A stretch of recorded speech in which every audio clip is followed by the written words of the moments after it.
Almost 75% of the United States is at risk from strong earthquakes, and geologists reveal this and give us a map.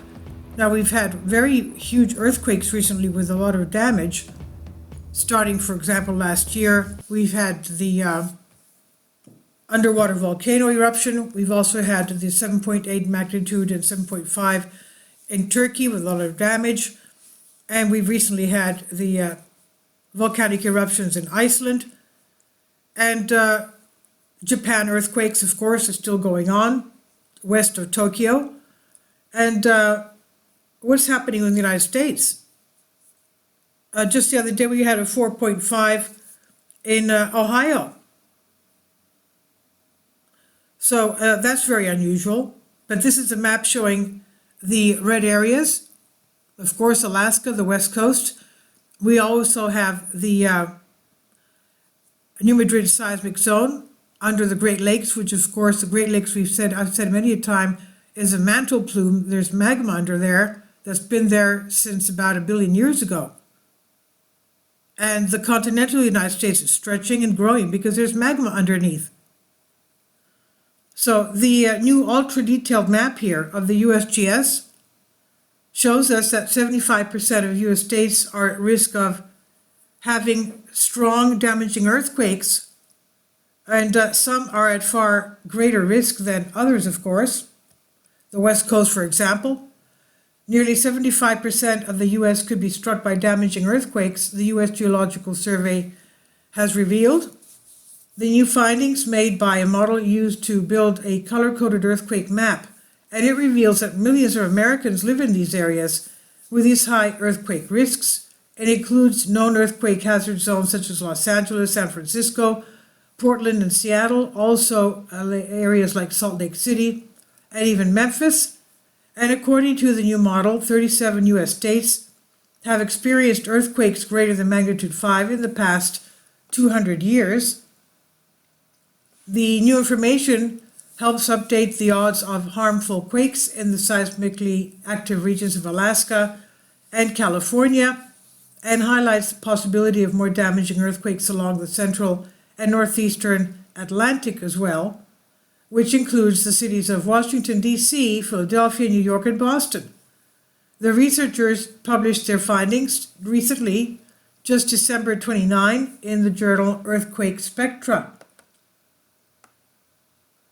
Now, we see that the red zones and the burgundy zones are 95%.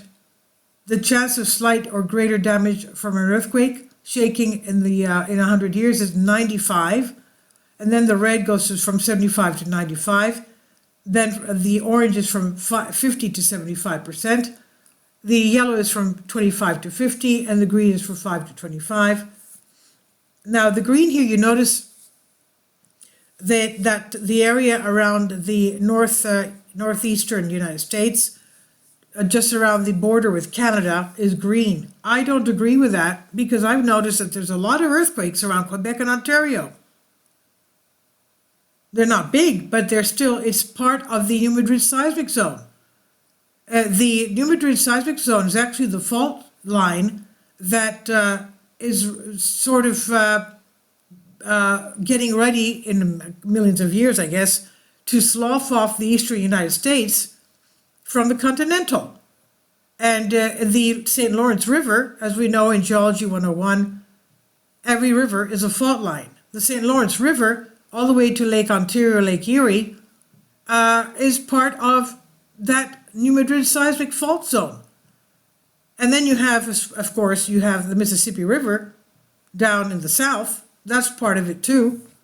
So that big river and the St. Lawrence River in the north, plus the earthquakes around Quebec and Ontario, plus the fact that you have the Great Lakes and the mantle plume underneath that nobody's talking about, I don't think that should be green. I think there should be at least yellow. But anyway, this is what the USGS is telling us. Earthquakes are difficult to forecast, but they said we've made great strides with this new model. This is what the lead author, Mark Peterson, geophysicist at USGS, said. The update, he says, includes more faults, better characterized land surfaces, and computational advancements in modeling that provide the most detailed view ever of the earthquake risks we face, he says. Earthquakes occur because tectonic plates get locked together as they move over the mantle. The forces that cause them to collide continue to build up until the plates suddenly shift. This creates a gigantic rupture, releasing energy in the form of potential devastating seismic waves that violently shake the ground.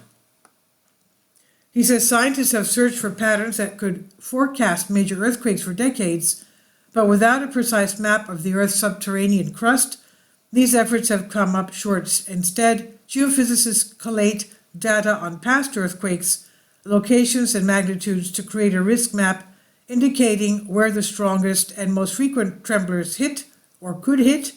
The new map is the first national seismic hazard model to chart this risk across all 50 states and is the result of collaborative efforts between federal, state, and local officials. And we note that in the new models, the strength of the quakes in Hawaii have been upgraded, the consequence of increased volcanic activity witnessed in recent years in the region, of course. This was a massive multi-year collaborative effort between federal, state, and local governments and the private sector, Peters has said. The new seismic hazard model presents a touchstone achievement for enhancing public safety, he says. This is by Ben Turner on Life Science. Please leave your comments and thank you for your support. Kindly support my Patreon account. The daily posts are 5 videos daily and they are totally different from what I have on my YouTube channel. Thank you so much for your support and that you find all my content so interesting. You'll find the Patreon account details in the description box below.